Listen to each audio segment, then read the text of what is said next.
scared, even though I said I'm not looking for love.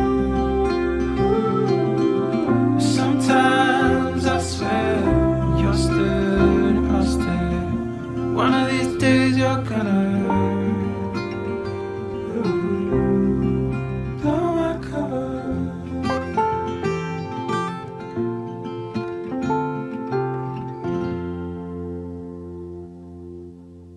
Bonjour Marie-Sophie. Salut Véronique. Bonjour. Avec son beau chapeau, qui est devenu maintenant presque un outil de travail, le chapeau pour les vidéos. C'est surtout un outil pour se protéger du soleil, en fait, du vent, sinon j'aurais les cheveux trop emmêlés. En général, je les cache, je les rabats sous le chapeau. Tu fais tout.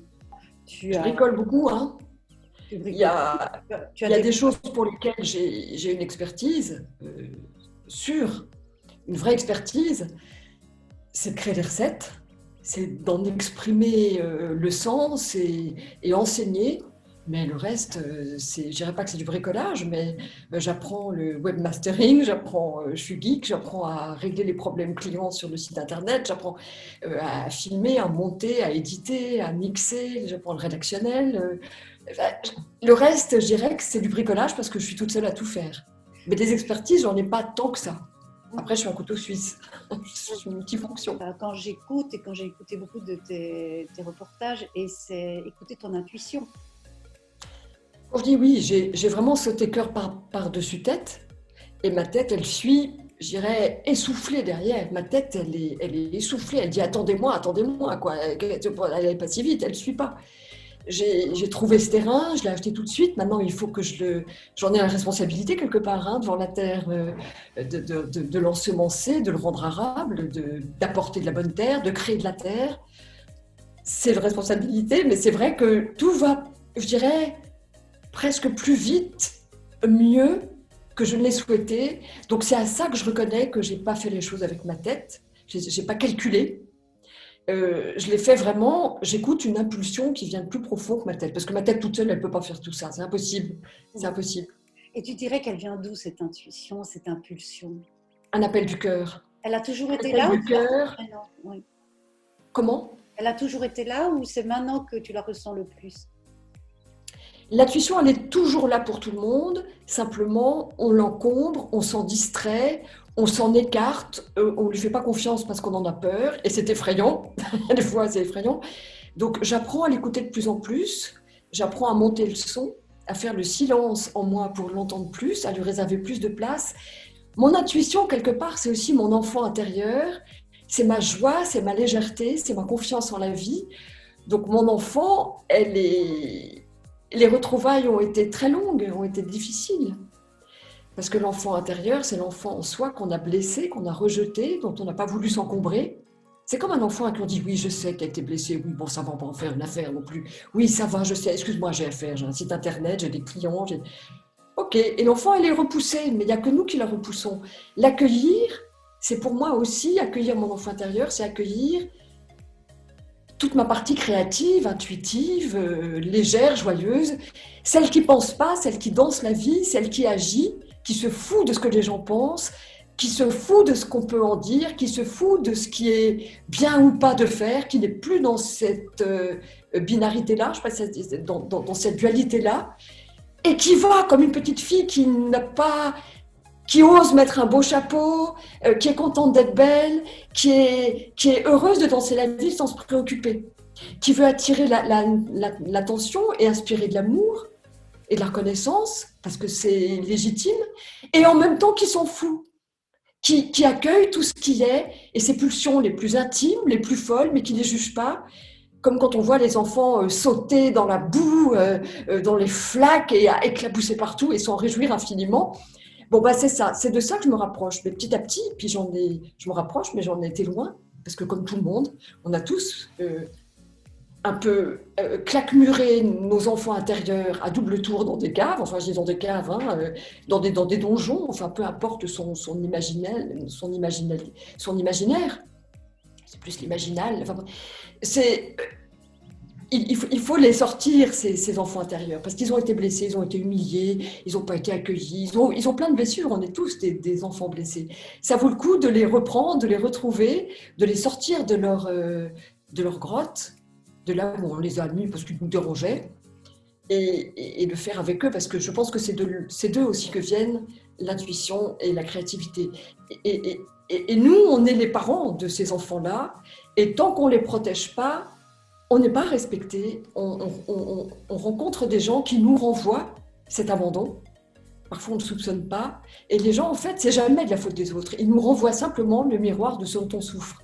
Tous les autres, qui sont les plus agressifs, les plus indignes, parfois on a l'impression que c'est injuste, eh ben merci beaucoup, ils nous renvoient des parties de nous qui n'ont pas été guéries.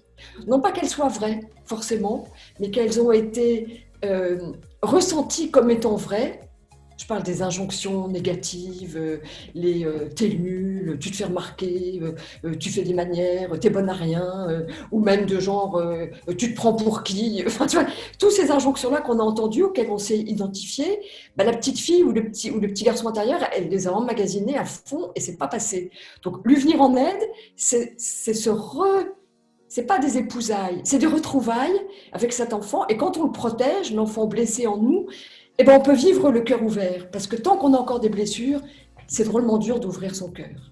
Enfin, voilà. En tout cas, c'est mon trajet, hein, c'est comme ça que je l'ai vécu.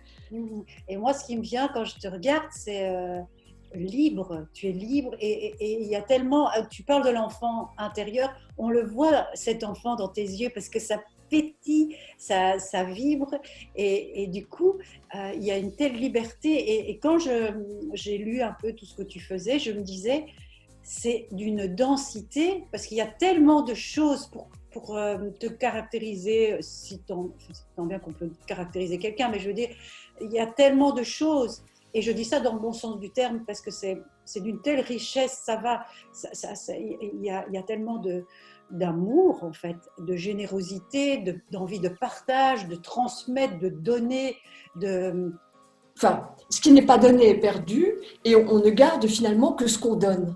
Eh ben, je l'ai appris, je comprenais intellectuellement, mais pas vraiment cette phrase. Et en fait, en éduquant mes enfants, enfin en les élevant, si tant est que je ne les ai pas rabaissés, ça a dû m'arriver, hein, quand on dit on élève ses enfants, moi je vois plein de gens qui rabaissent, mais bon. Eh bien, je leur ai donné des choses que je n'avais pas, dont ils se sont emparés avec toute la confiance qu'ils m'ont accordée, une confiance magnifique, que j'espère ne pas avoir trahi, je ne crois pas. Et du coup, ils m'ont appris ce que je leur avais appris sans le savoir. Donc ça, c'est extraordinaire. C'est les plus belles relations que j'ai avec mes enfants, c'est qu'ils m'apprennent énormément. Ils m'ont toujours appris. Je suis venue passer un confinement en fait au mois de mars à Tenerife. Je suis tombée amoureuse de l'île. Et bah, c'est vrai que au vu de tout ce qui se passe, je me suis dit que c'était pas une bonne idée.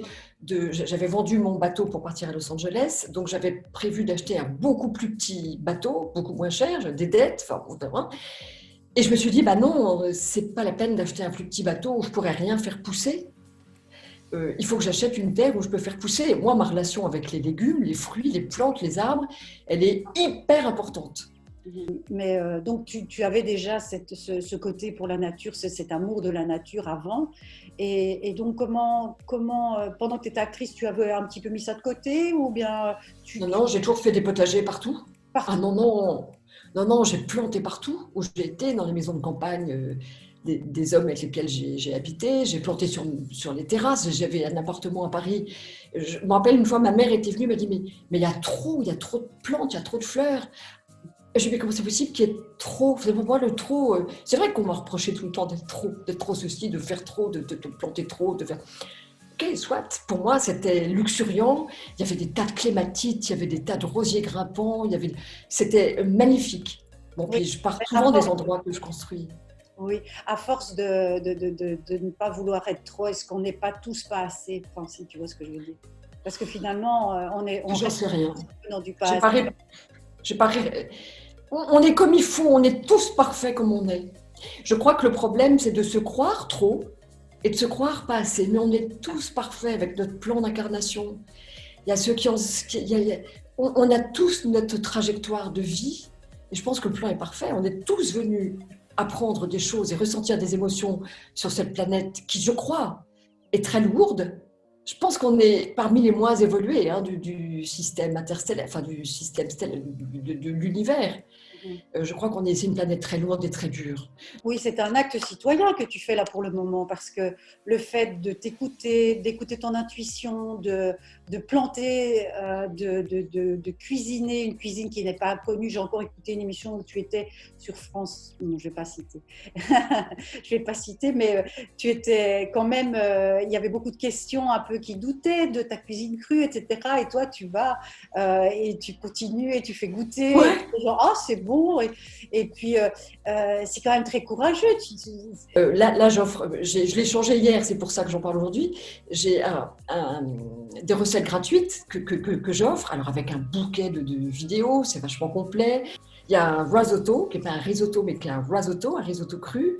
Et il y a une tarte, enfin voilà. Donc ça, ce sont des recettes que je donne gratuitement pour s'essayer à la cuisine crue. Et là, je sais que c'est bingo parce que c'est époustouflant de goût. Ça, ce sont des recettes que j'ai fait goûter aux plus grands chefs. Donc je les connais, je les maîtrise, je suis contente de les offrir parce que ça ouvre la porte de ce monde cru qui n'a rien à voir avec des salades ou des crudités, rien à voir. Et Et comment donc, tu as...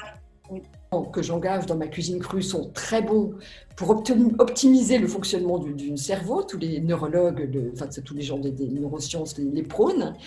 Tout ce qui est oléagineux, cacao, oxydants, de vitamines, de micronutriments. Donc c'est une nourriture quand elle n'a pas été abîmée par la cuisson qui est pleine vraiment de vitamines, qui est vraiment très bonne pour la santé. Je pense qu'à une époque où nos systèmes immunitaires sont un tout petit peu, je dirais, endommagés par le stress, pas qu'on nous fait subir, hein, mais pas qu'on supporte, parce que c'est très anxiogène tout ce qui se passe, même si on peut y échapper en restant confiant. Même moi, hein, je ne suis pas tout le temps confiante. Enfin, j'ai des vrais passages à vide et ça monte et ça descend et je subis des fluctuations dont je ne suis pas totalement maître, zen, machin, tout ça. Hein. Mais je pense qu'à l'époque où notre système immunitaire est mis à mal et puis on doit compter dessus, bah manger cru, ça me paraît vraiment, ce serait bête de s'en priver, quoi. Je ne dis pas de manger tout cru, mais de mettre de plus en plus de fruits, de légumes, de choses brutes, crues, fraîches dans notre alimentation. Je me dis que c'est excellent pour l'immunité. Voilà, mais c'est vrai que quand on mange, enfin, en tout cas moi, depuis que je mange cru, il y a quelque chose qui est plus léger, qui est plus harmonieux. Je parle toujours d'une acuité intellectuelle, d'une vitalité physique, de quelque chose qui est joyeux. Et c'est ce dont témoignent aussi les gens qui me font confiance et que j'accompagne en ligne. Ils témoignent de ça, d'une joie de vivre, d'une légèreté, ils disent que je suis que pas moi, que ma joie de vivre est plus contagieuse que le Covid, enfin en même temps. Mais ils parlent de ça, ils témoignent de ça. Il y a une légèreté, une joie de vivre. Quand on n'est pas alourdi par des digestions compliquées de gluten, de pain, c'est difficile pour certains de se passer de pain, de produits laitiers, de tout ce qui est cuit, frit, machin, de trop de protéines animales. Quand on est libéré de ça, il y a quelque chose, je ne dis pas qui s'envole, hein, mais qui est plus léger, qui est heureux de croquer la vie toute crue et qui est très joyeux. Ça, je l'expérimente. Tu parles toujours d'amour, générosité, joie, amour pur, intuition, beauté, raffiné, passionné, donné, canal de lumière. Enfin, il y a beaucoup de choses quand même de l'ordre de très spirituel aussi dans ta démarche, non? Je ne le mets pas en avant, mais disons que ça nourrit ce que je fais. Oui. Après, tu sais, pareil, c'est ce qu'on disait au début, la spiritualité, je pense que c'est avoir un cœur ouvert, c'est pas passer du temps à étudier des religions ou les fesses sur un zafou. Oui, c'est J'ai fait tout ça en même temps. C'est la capacité d'ouvrir son cœur et ça, il n'y a pas besoin de connaissance, il n'y a pas besoin de savoir, il n'y a pas besoin. C'est juste la capacité en soi de s'ouvrir le plus possible. Mais je ne te dis pas que c'est facile pour moi, je ne me considère pas encore ouverte. Je trouve que mon cœur est encore blessé, n'a pas pensé P-A-N, hein, pas pensé avec la tête, avec le mental, surtout pas, n'a pas encore pensé ses blessures, n'a pas refermé ses plaies. J'ai encore tellement de chemin à faire pour être sûre, pour être totalement ouverte, laisser passer la lumière et la renvoyer et l'échanger. Quel travail, on a toute notre vie pour ça. Hein. Mais en ce moment, il faut qu'on se dépêche un peu. Pardon? Quoi? Je dis c'est le travail de toute une vie, c'est vrai. On en est tous là où on en est, mais quand même, je te rassure, tu irradies bien de la lumière déjà. Oh, t'es mignonne. Merci à toi, Véronique. Toi aussi, toi aussi. Merci, merci. Tu parles souvent de ce canal et de ces vibrations, ces fréquences. Pour toi, si tu devais dire aux gens comment élever les vibrations, bon, évidemment le bien manger.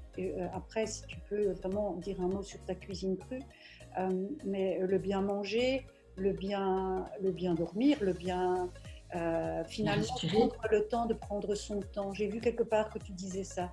Philippe Noiret disait ça très bien, toi qui es actrice, tu sais, il disait souvent prendre le temps de prendre son temps. C'est beau ça. Et puis prendre le temps de le perdre. Prendre le temps de ne rien faire. En ce moment, c'est trop moins important de s'explorer intérieurement, de ne pas fuir en regardant un film, en regardant même l'actualité, même des urgences de travail. Prendre le temps de le suspendre pour descendre dans nos profondeurs, savoir qui on est, prendre le temps de rien. Parce que c'est peut-être là qu'est embusqué, peut-être pas le tout, encore que je crois que oui, mais le plus de choses. Donc, prendre du temps pour soi, pour rien. C'est bien qu'on n'ait rien, mais... Et c'est là qu'on trouve peut-être quelque chose de plein et un tout. Mais c'est oser aller dans ces profondeurs, c'est un chemin aussi, parce que évidemment, si on va toucher aux profondeurs qui sont à l'intérieur de nous, c'est pas toujours facile. Et donc, il faut être courageux pour aussi faire ce chemin et pour après nous sentir guidés, parce qu'il n'y a qu'à ce moment-là qu'on peut, quand on a trouvé ce temps un peu pour nous, ce temps suspendu, ou de perdre ce temps, qu'on peut entendre les messages qui nous sont donnés. C'est la voix de notre cœur, en fait, tout simplement. Il y a des messages, mais les messages sont d'autres que la voix de notre cœur, la voix de notre enfant intérieur, la voix de notre créativité, la voix de notre âme divine qui est logée dans notre cœur, mais on l'a bien. On a tout en nous. C'est ça, c'est un réellement. On ignore notre puissance. Mais complètement. Et si on pouvait dire aux gens, allez, qu'est-ce que vous pouvez faire pour essayer d'aller chercher à part ce temps qu'on peut prendre pour nous, qu'est-ce que tu pourrais dire? Donc nous sommes faits de ce que nous mangeons. Donc c'est vraiment important de mettre un bon carburant dans notre véhicule de vie. Et alors, maintenant, il y a les yogis, il y a les gens très, très élevés spirituellement qui contrôlent suffisamment par leur esprit leur corps, pas par leur mental, par leur esprit, c'est un peu différent, enfin c'est pas du tout la même chose. Leur corps, ils peuvent avaler un poison et l'éliminer par la seule volonté, la seule concentration qu'ils ont. Moi, c'est pas mon cas, donc je soigne ce que je mange, parce que aussi, en soignant ce que je mange, je me respecte, je me fais plaisir, je me mets le carburant dans mon corps et mon cœur et mon esprit ont besoin pour fonctionner à fond, mais aussi, comme choisir un aliment, c'est voter en amont pour tout le système de production qui l'amène jusqu'à notre assiette, c'est aussi une façon de voter pour un système, pour une nourriture végétale déjà, végane, écologique aussi, biologique, enfin, tout un système de production qu'on entretient en même temps qu'on entretient notre vitalité. Je n'ose pas parler de santé, je ne suis pas médecin moi, je suis naturopathe seulement. Mais tout ça, c'est un tout. Et quand on s'inscrit dans la planète comme ça, joyeusement, sans faire de heurts, et en étant en accord avec ce qui pousse, dans le respect des règnes végétal, animal, minéral, de tous ces règnes, je pense qu'on peut plus danser avec la vie, pas une question d'avoir la conscience tranquille, mais en étant en accord avec ces éléments parce qu'on le respecte et parce qu'ils nous respectent. Mmh. Et par exemple, une journée type, qui serait une journée où qu'est-ce qu'on pourrait prendre au petit déjeuner, puisque tu parles de 3 repas par jour, petit déjeuner, dîner, enfin nous on dit dîner en Belgique, midi, et souper c'est le soir en fait. Moi, je commence toujours par des fruits. Disons que je peux manger des fruits et les apprécier. Tu sais, quand on mange des mangues toute la journée, des kakis juteux, absolument délicieux, un ananas, j'ai un ananas qui m'attend, qui sent extraordinairement bon. Tous ces fruits sont tellement bons, les fruits du dragon, les pitayas, c'est énorme, donc c'est génial, c'est jouissif. C'est pour ça que je suis venue ici aussi, c'est parce que c'est une terre où ce que j'aime manger pousse, c'est important. Oui, C'est important. Il y a des gens qui vont là où on pratique de la bonne musique parce qu'ils sont mélomanes. Il y en a d'autres qui vivent en fonction de leur passion. Moi, ma passion, c'est de manger des fruits et des légumes crus. Donc, c'est vrai qu'ici, je suis bien. J'ai tout de suite filmé des animations, montré comment la nourriture, elle s'organise parce que c'est tellement compliqué de se dire comment sans farine, sans lait, sans beurre et sans cuisson, comment on va arriver à faire un cheesecake, comment on va arriver à faire une pâte à tarte. Donc, j'ai fait des vidéos d'animation pour montrer la structure, comment ça se passait au niveau structurel, au niveau des protocoles, au niveau des techniques, au niveau de l'amalgame des textures, comment elles se broyaient, à quel niveau elles se broyaient, se découpaient, s'associaient, se mariaient, etc. Donc ça, c'est important. Donc j'ai tout de suite fait un site internet. Mais ce site internet, il a mis beaucoup de temps. J'ai dû faire souvent faillite avant d'être entendue. Mhm. J'ai été beaucoup copiée avant même que d'être entendue, moi, de ma parole. Elle a été beaucoup déformée. Mais bon, c'est la vie. Maintenant, j'ai des élèves que j'aime. Est-ce que tu peux nous donner le nom de ton site où on pourrait Ouais, il aller suffit d'aller sur l'instantcru.com. l'instant Tu tapes l'instantcru.com ou mariesophielle.com et là, tu as une plateforme et puis tu vois, c'est mon site internet. Et il a tenu le coup, il a été beaucoup attaqué, hein, toute cette période où j'étais une citoyenne, comme tu dis, engagée, etc. Il est toujours beaucoup attaqué, toujours beaucoup, mais bon, il tient le coup. Et là, il y a toutes les offres pour suivre mes cours en ligne. Mais il y aura des stages, on sera Ouais. au courant de tout ce que tu vas organiser. On va peut-être arriver, la Belgique arrivera à Tenerife pour te suivre. Et J'ai puis, beaucoup de clients belges, hein. Il y a quelque chose, en fait, qui a un esprit assez ouvert en Belgique. Vous êtes un pays de gens très tendres. Moi, j'ai tourné en Belgique, j'ai été interviewée en Belgique. C'est en étant interviewée, en fait, dans les pays différents que je sens que je palpe un peu le pouls Et je sais qu'au Canada, les gens sont vraiment adorables. Il y a des pays comme ça, c'est Canada, Belgique, Suisse aussi, où il y a une gentillesse, il y a une tendresse. si tu avais quelque chose à dire aux gens qui nous suivent ici et ailleurs, et un message pour le monde actuellement avec tout ce qui se passe, qu'est-ce que tu auras envie de dire? Je dirais que tout est parfait, qu'on est chacun à notre place, qu'on a été préparé pour vivre dans cette époque tumultueuse, que ce qui se passe est historique. Enfin, historique, on s'en fout que ce soit historique, c'est le voir de l'extérieur, mais c'est extraordinaire. On est à l'aube de quelque chose, d'un changement extraordinaire. La Terre, la puissance, la vibration de la Terre et du ciel nous envoie beaucoup, beaucoup, beaucoup d'énergie et d'amour. Pour ceux qui ouvrent leur cœur, là, il faut vraiment y aller, il faut pédaler pour s'ouvrir et recevoir tout ça, parce que ça va... On est à l'aube d'un grand changement et c'est génial. Et moi, je trouve ça extraordinaire. Maintenant, c'est vrai que c'est douloureux, c'est chaotique et qu'il faut ouvrir son cœur et aussi savoir se protéger et rester un petit peu dans son cocon quelque part aussi.